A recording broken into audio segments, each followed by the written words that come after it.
Ladies and gentlemen, I'm about to wreck your childhood.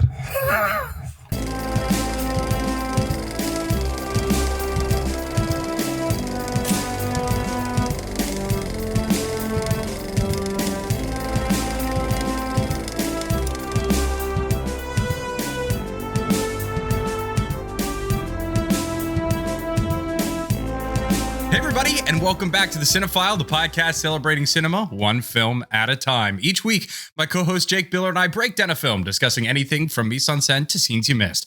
This week is week 2 of our Madness in March series, and I chose Hoosiers from 1986. It's very appropriate. We got two full-blown Hoosier boys in this podcast studio, if you will, right now, and I know I picked it, but I don't remember the last time I watched it. You know, There are certain movies, and I don't know if you're the same way about this, but there are certain movies that you're like, oh yeah, I've seen it, but you can't tell the person you're talking to anything about it because you just can't think of it. But you're like, yeah, I've seen it. Like, and I think Hoosiers is something for at least a lot of Indiana people. They're like, yeah, I've seen it, or yeah, I know what you're talking about, but you couldn't tell me anything about it. And I think personally, and I'm excited to hear your thoughts because I think I expected something different than what I watched. Yeah, it's been a while since I've seen it. I remembered the main points. I remembered the team the school was called Hickory. I remembered Gene Hackman's affinity for a leather jacket and getting thrown out of a basketball game or two. I remember Shooter's his famous line, "Don't get caught watching the paint dry." Maybe that and "I'll make it" are up there as like the two greatest lines from this movie. But yeah, you're not wrong with the "I'll make it." That's just that's so iconic. That is iconic. But yeah, this had sat on my shelf for a while. I have the DVD, but it had sat on my shelf for a while. It's been a while since I rewatched it, and so it kind of, I wouldn't say it was like a fresh watch, but it was like it was a refreshing watch, if you will, because it was like, oh yeah, this and the finer details, and really I kind of forgot about Barbara Hershey's character entirely, and like that dynamic between her and Gene Hackman, which actually I kind of enjoyed in this rewatch. Really? Yeah, I know. Interesting. I think you have thoughts on that I'm sure we'll get into. But yes, this is the quintessential movie from Indiana. It is called Hoosiers. Even people from Purdue like this movie, even though it's called Hoosiers. It is a unifying force in the great 19th state, the Hoosier state. Based on a true story. Actually, they just celebrated the 70th anniversary of the Milan Miracle. This is based off of Milan High School's 1954 state championship win against not South Bend Central, but Muncie Central. Yes, sir. Ball State. Let's go, Muncie. Chirp, chirp. We're the Harvard of Muncie, but we also have a Central. Anyways, but yes, this is not the podcast about Muncie Central. It's about Milan, and portrayed in this movie as Hickory. This is before class basketball. Every year, I feel like once we get into the high school tournament, like I see tweets from a myriad of veteran sports writers that wax poetic about one class basketball, because it gives you moments like this where a podunk little school like Milan can beat Muncie Central, which was, one of the bigger schools, especially outside. If you take away Indianapolis schools, it was one of the largest schools in the state. And so, it's a story that is ripe to be made into a movie, ripe for a sports movie. We love underdog stories. We love rural America. So this movie is just really everything that kind of sums up Indiana in a way. Because as the saying goes, in 49 other states, it's just basketball. But in Indiana, it's different. That's because, it is. And yeah, with me, I enjoyed this movie. I did, and especially the first act. I really liked the first act. And you know what? I don't know what it is about like mid to late 80s, early 90s sports films that all have like the same milieu. Like I was watching this and you know what movie this reminded me of?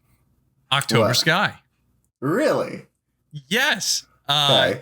Which is a movie we watched for the podcast last season, but that's something that I like am reminded of a lot for some like that's such like a really random movie, but or like Rudy has a similar vibe to it. I wonder why. But it's so interesting watching this movie and then Coach Carter, because we had Coach Carter last week, and there are a lot of the same beats here. Now, my understanding of the inspirational true story kind of thing with Hoosiers is that it's kind of loosely based. Obviously, we're not talking about Milan and Muncie Central. And I think there are a couple other elements that weren't exactly what happened. It's a different year, but it's still the same kind of base idea. And so we have Coach Carter, which is a true story, and then this, which is kind of like true adjacent. And it was so interesting because I was watching some of the same beats play out, and I think Coach Carter is just a better film. Like I think it's a better film, and I hate saying that, not because I hate Sam Jackson, but or anything. I'm a Hoosier, so I should like Hoosiers more. This is your team. But I just feel like the way the story was handled in Coach Carter was better than here. The first thing that I kind of wanted to talk about is earned moments. So I texted you that this movie was unearned. And what I mean by that, and that's something that is epitomized in Fast X, which is the only Fast and Furious movie I've seen. So earned moments are about family?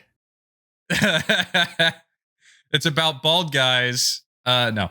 Because Gene Hackman isn't bald, but man, he wears that forehead proud, I'll tell you.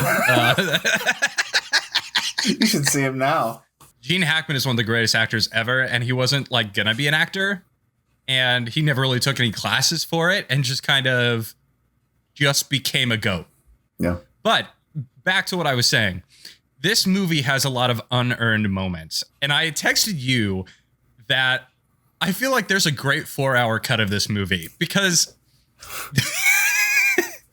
Scorsese, can you look at all of the other footage and put it together for us?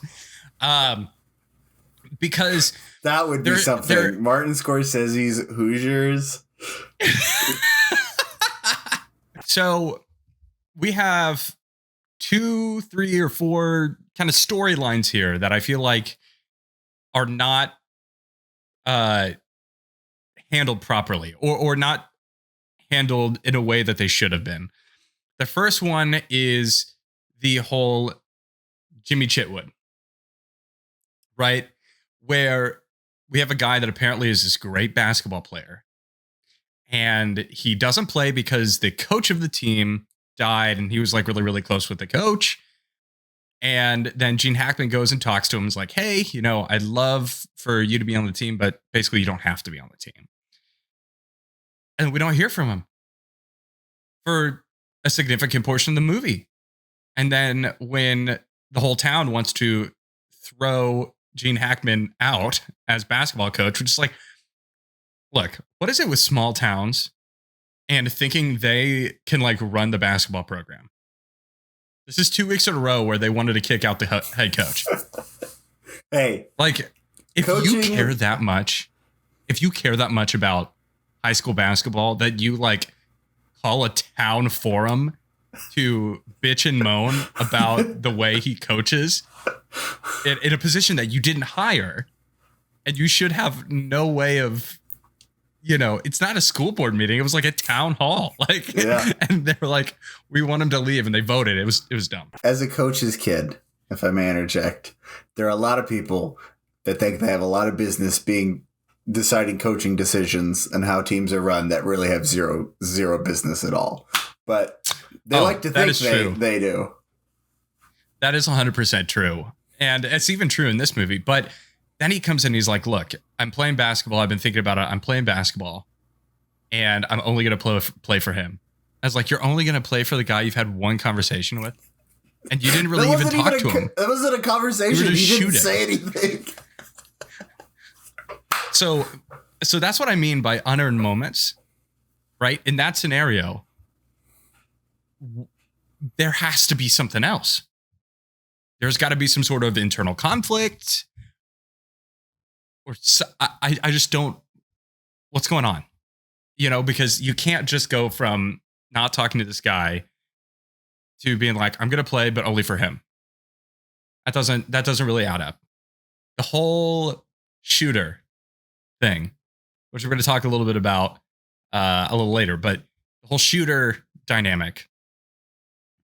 Obviously, it's a guy who suffers from alcoholism that knows his stuff about basketball, and then Gene Hackman's like, hey, you should come and be assistant coach. We need you as an assistant coach, which, by the way, what happened to the other coach?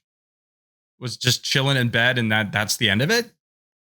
But you have Dennis Hopper's character, which Dennis Hopper does a great job in this movie. He was nominated for an Academy Award for his performance. His only acting at Academy Award nomination, which is weird. I think he got, was it Easy Rider? He co-wrote something and got another nomination. He lost both of them. But yeah, it's kind of strange. Cause Shooter is like very much like a supporting role. Like he doesn't show up until like maybe a little before halfway through the movie. Not in a significant portion. Because, you know, like he comes in once when they're having beers, and he's just like an absolute clown. But anyway, so you have this whole dynamic of him trying to be like assistant head coach. And then we kind of cut to one game where he's drowning him in water because he's drunk. But there's no build up to that. There's nothing. I think we're supposed to, as an audience, put a lot of these pieces together. And that's not exactly something that I think they should have done. I kind of had the opposite viewing experience, is that I liked it more than I remembered liking this. Because I remember thinking like, oh, this is kind of slow and dull in a way. And like, in comparison, yes, it is rather slow and for a sports movie, it is rather slow. And really all the players just like are like non-existent. Like they're there and like blend together. Yeah. The only one that really even I would say like gives like a performance is Shooter's son. Mm-hmm. I can't remember his son's name. But he's the only one that has really like real beats outside of basketball, right? Because like Jimmy Chitwood seems to only exist for the story for the purpose of like the town star that comes to save Gene Hackman's job. But all that aside, I really enjoyed Gene Hackman's performance. Dude, like just for someone who apparently was like so pissy on set for all this and like told them that that does not surprise me at all. Like, no one is ever going to see this. Because they shot this on location in rural Indiana. And like, he was just like, there was like no money in it. He was just like, no one's ever going to see this. So like, why am I even wasting my time? But he'd signed on to do it. So he did it. And he gives it a good performance, I think. And I honestly, I've yet to see a bad Gene Hackman performance. Yeah, I don't think he's capable of a bad performance. As I said before, I kind of enjoyed Barbara Hershey in this. Like, I don't know. I think I finally like understood like her character somewhat in the fact that like she comes into this movie thinking that Gene Hackman is going to be like every other coach before. And so she's going to treat him the same as every other coach before. And he like very like coolly kind of plays it off, be like, lady, I don't know you. you don't know Yeah, that me. was like, kind of an like OG you're- and comment. like is able to like win her over as like the most unlikely ally. And it's hard to even really call it a romance because like I know it is supposed to be a romance, but like it is very much like not portrayed in that way. But I almost understood it this time as like this isn't gonna be like a romance movie kind of romance or like a you know like a young like late teens or like 20s even early 30s kind of romance. Like these are both adults. These are both like there's adults. a teen involved. And like 18. The amount of years in between them two, yes. which was and I guess maybe because I don't know. I think that Gene Hackman is appropriately cast or his age is appropriate for this how this role is supposed to be. I agree. Because I don't believe that he's supposed to be younger because of all this baggage he brings into this movie. And I don't believe someone that's younger would have believably had all this experience, right? So I guess in my mind, I'm putting this as like, oh, these are like,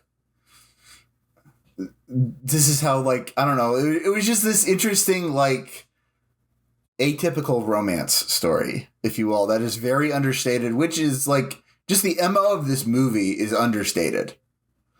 Like everything in this is understated. Even like Gene Hackman's performance, which he's like really good at subtlety and like, you know, like not overacting. I'd be hard pressed to remember times when he overacted.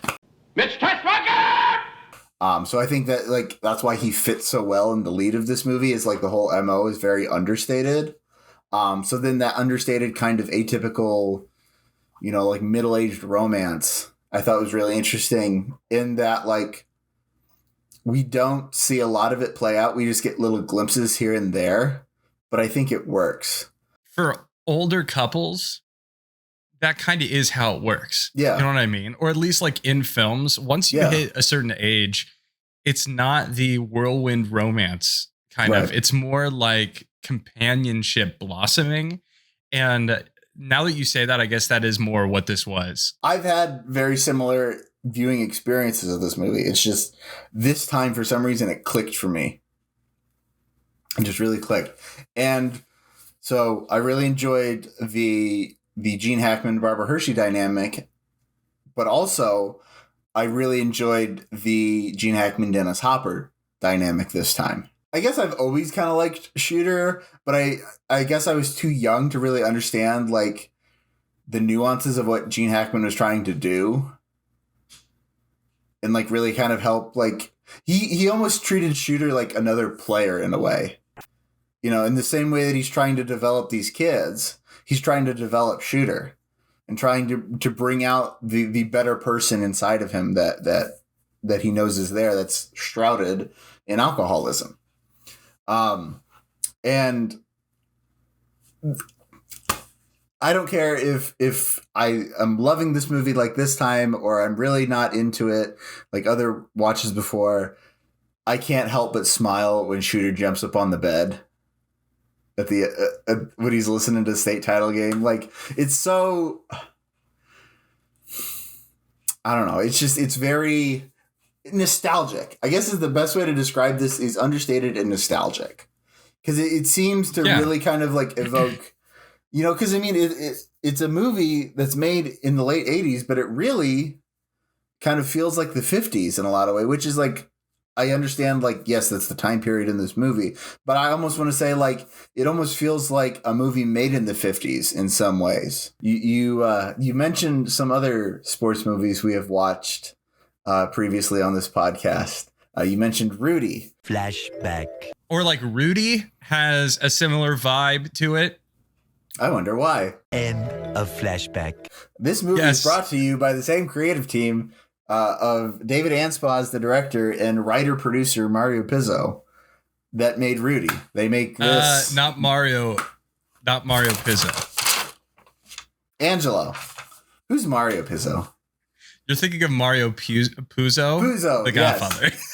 Angelo Pizzo, Mario Puzo, This is the Godfather of basketball movie. tomato, potato, like Oh, yeah. Well, and that was so.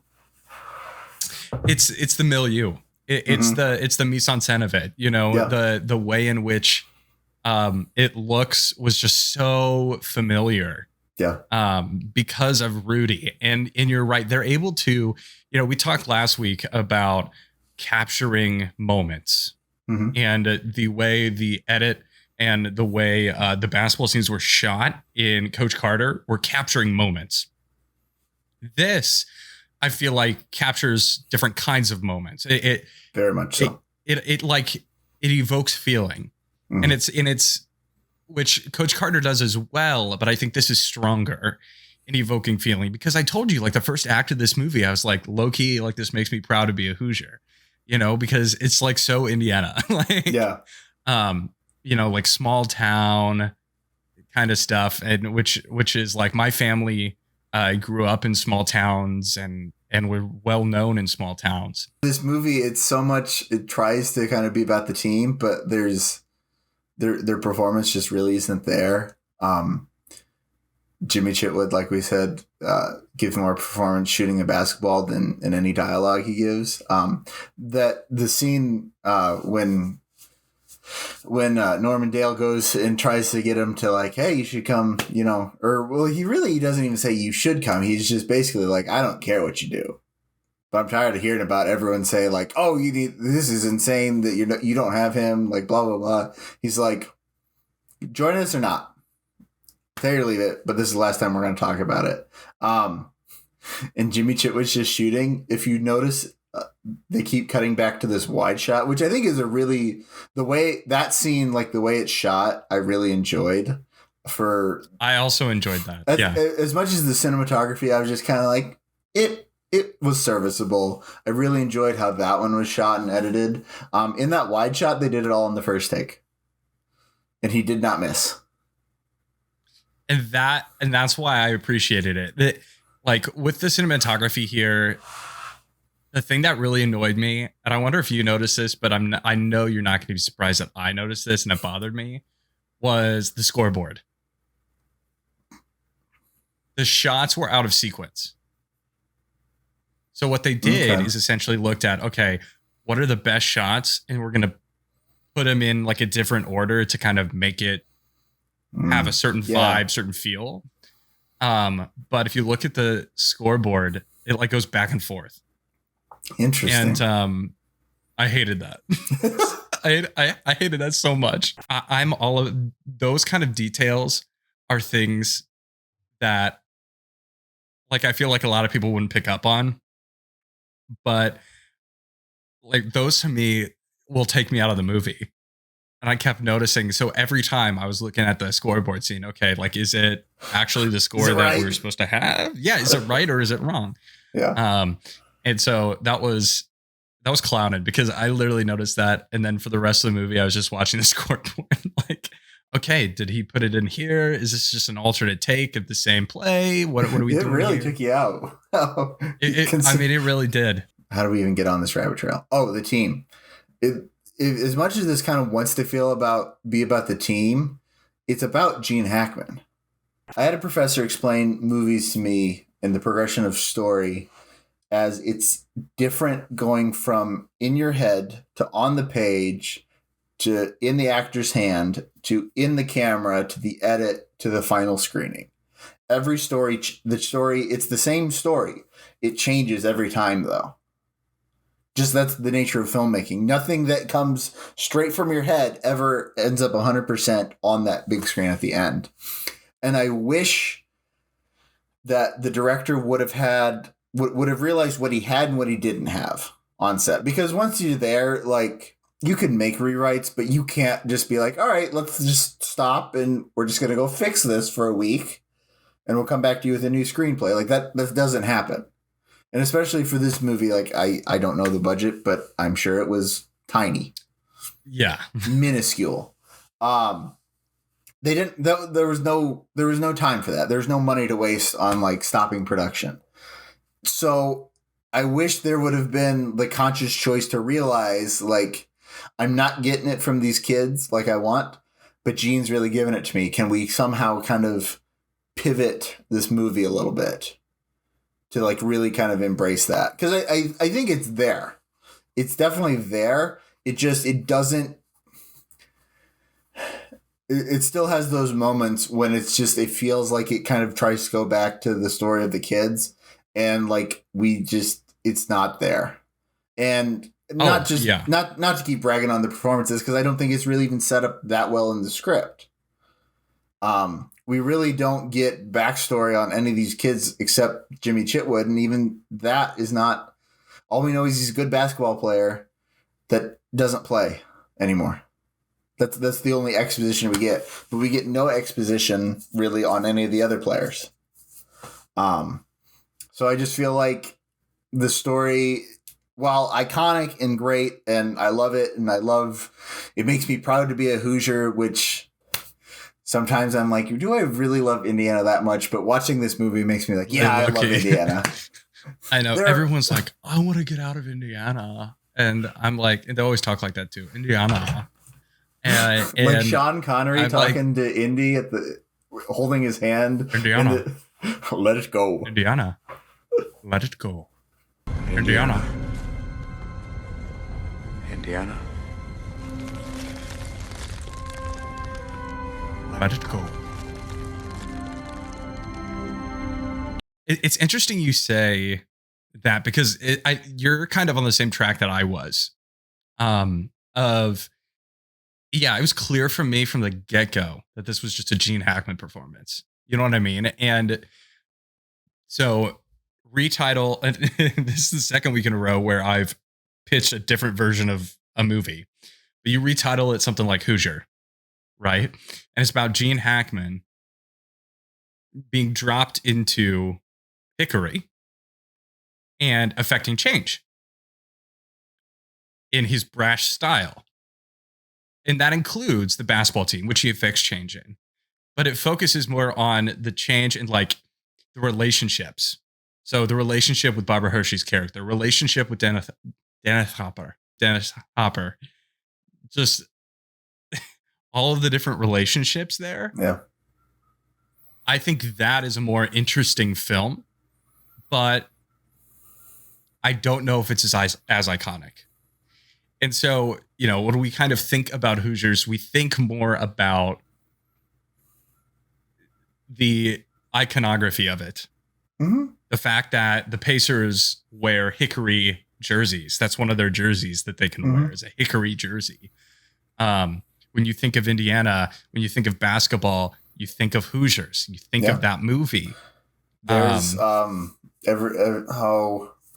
I think it's it's like a holiday tournament, but there's like an invitational every year that the Hoosier Gym, which is, where is Hoosier Gym? Somewhere in Eastern Indiana. But that's the gym where they filmed this movie. Okay. I'm thinking of, there is like an old version of a basketball gym. Okay. In the NCAA. The museum. The museum by Indiana State Museum. Yeah. But there's a holiday tournament where like they select like, I want to say it's like 4 teams from like around the state will come and play in this I think they call it like the Hoosier Classic or something every year. Cause I mean, that's how integral this movie is kind of to Indiana's culture, in that it represents like our deep love of basketball. Right. And it's just like you said, the Pacers wear the jerseys, and it's why, I don't know. It's so corny, and people not from Indiana listening to this podcast probably like, these guys just are simps for basketball. But it's like, it truly is. In 49 other states, it is just basketball. But like in Indiana, it means more. Here. And it's like, it's different. And like, that's a unifying thing we all kind of rally around as Hoosiers ourselves. And that's really just kind of why this movie is so iconic in that it's all that it represents. I mean, my basketball coach in high school had the poster for Hoosiers, like the movie poster in the coach's office. Like that is so like that's literally Indiana high school basketball. But like it's such a thing. And I guarantee there are so many coaches across the state that have that same poster. Like, I think you get hired as a high school basketball coach in Indiana and you're gifted a whistle and a free Hoosiers poster from like the IHSAA. Like it's that's how much Hoosiers is like tied to Indiana. So it's just like, I understand what you're saying, and I agree with you. There is a better movie here. There's so many things that I'm like, oh, this could have been better. This could have been better. We could have changed this. But at the end of the day, there's this like visceral nostalgia that is like so hard to overcome about this movie. And I think you don't need to overcome it. Yeah. Right. Like kind of wrapping up this conversation. It's sometimes it doesn't matter how good the movie is. It matters what it means to the people that watch it. Now we're going to go into Rosebud and Thorn. Jake, and passing it off to you, as I do every single week. What are your Rosebud and Thorn for Hoosiers? Got 3 roses here. The obvious one, Mr. Gene Hackman. Without him, this movie would be absolutely terrible. Just should not even like have been screened without Gene Hackman. I'm sorry. I mentioned this before, and I'm going to keep mentioning it because I finally understand it. Barbara Hershey. I'm going to give her a rose too because it made sense this rewatch. Like their dynamic made sense. My 3rd rose goes to Dennis Hopper as well. Like I said, I think he gives a good performance. I really this performance or this rewatch as well came to appreciate his kind of portrayal or his performance alongside Gene Hackman and the relationship they have. I appreciated that more this rewatch. And like I said, when he jumps on the bed, clutching his pillow when they win the state championship, like that's how every Hoosier feels, and that's how the nostalgia of this movie makes me feel. So got to give a rose to him. Buds, it is slow, and I'm going to blame that on the screenplay and the edit. Shot length is just longer here. I think that's kind of like the style. It's kind of the time too. Yeah. But it's so contrastly different than Coach Carter. So I think that's really kind of why, and we talked about like how well like the basketball scenes in Coach Carter were portrayed.